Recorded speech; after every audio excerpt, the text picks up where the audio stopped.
Bismillahirrahmanirrahim dan Assalamualaikum. Saya Nurul Faizah binti Hamzah hari ini akan berkongsi berkenaan dengan tugasan kedua yang telah diberikan kepada kami di bawah Sijil Profesional Haji dan Umrah yang bertajuk Daimul Hadas. Itu adalah tajuk pilihan untuk tugasan yang kedua saya. Adakah anda telah bersedia untuk kita mulakan? Cuba fikirkan, dah bersedia belum? Kalau dah, jom. Apa itu Daimul Hadas? Daimul Hadas ialah orang yang selalu dalam keadaan berhadas. Mereka ini tidak mengira jantinanya lelaki ataupun wanita. Namun kebanyakannya adalah yang berlaku di kalangan wanita. Dan keadaan ini seringkali menjadi permasalahan kepada mereka yang ingin menunaikan ibadah haji ataupun umrah.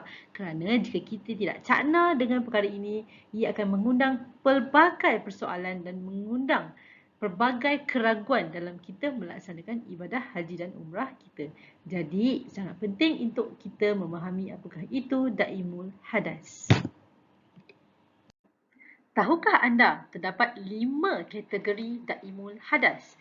Yang pertama, keputihan yang sering berlaku kepada wanita, tidak kira yang mengira usia mereka. Dan ini kadang-kadang mendatangkan keraguan dan kerisauan dalam mereka untuk beribadah. Yang kedua, angin yang keluar daripada faraj yang menyebabkan seseorang itu berasa risau dan gusar dalam melaksanakan ibadah mereka. Yang ketiga, istihadah. Ini juga sering memberikan keraguan dan mengundang permasalahan, dan jika tidak cakna, kita sukar untuk melaksanakan ibadah kita dan menyebabkan ada-ada ibadah kita terhalang disebabkan kita tidak ada ilmu berkenaan dengan istihadah ini. Yang keempat, kencing tidak tos. Yang ini sering berlaku di kalangan mereka yang kadang-kadang sudah berumur yang menyebabkan kencing tidak dapat dibersihkan secara terus dan tidak selesai kencing tersebut. Seterusnya, yang kelima adalah buasir. 5 kategori ini adalah mereka yang kebiasaannya diletakkan di bawah dalam kategori Daimul Hadas. Okey, kita telah ketahui apa itu Daimul Hadas dan kita telah juga mengetahui apakah 5 kategori yang dikatakan mereka yang berada dalam konteks ataupun keadaan Daimul Hadas. Jadi, bolehkah orang yang dalam Daimul Hadas bertawaf dan bersolat? Ini adalah persoalan yang sering kali menjadi pertanyaan bagi mereka yang ingin mengerjakan haji dan umrah. Jawapannya, ya, boleh.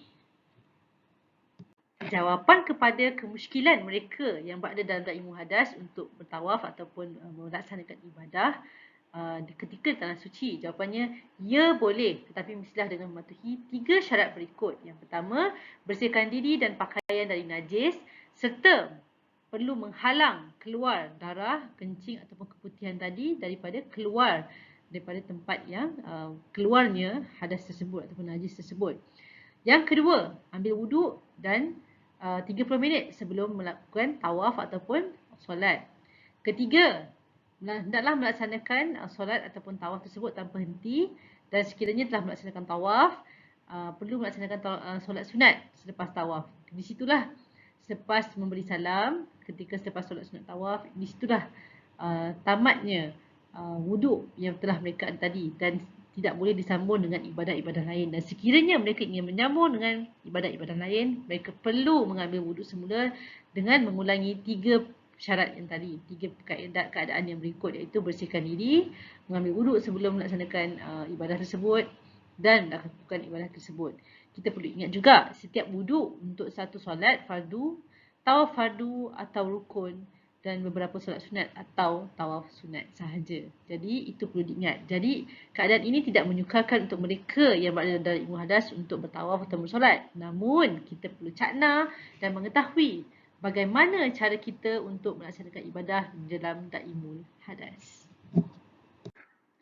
Bagi mereka yang berada dalam Daimul Hadas, mereka perlu mengambil wuduk dengan membaca niat seperti berikut. Sahaja aku mengambil wuduk kerana Allah Ta'ala, dan tidak boleh membaca niat sahaja aku mengangkat hadas kecil kerana Allah Ta'ala, kerana mereka sendiri pun telah berada dalam keadaan yang berhadas. Itu adalah perkara penting. Jadi sebagai mutawif dan mutawifah, kita perlulah cakna berkenaan dengan perkara ini dan perlu membimbing jemaah bagi yang berada dalam da'i muhaddas untuk mereka dapat melakukan ibadah dengan sebaik mungkin ketika berada di tanah suci dan juga di sini, iaitu di negara kita.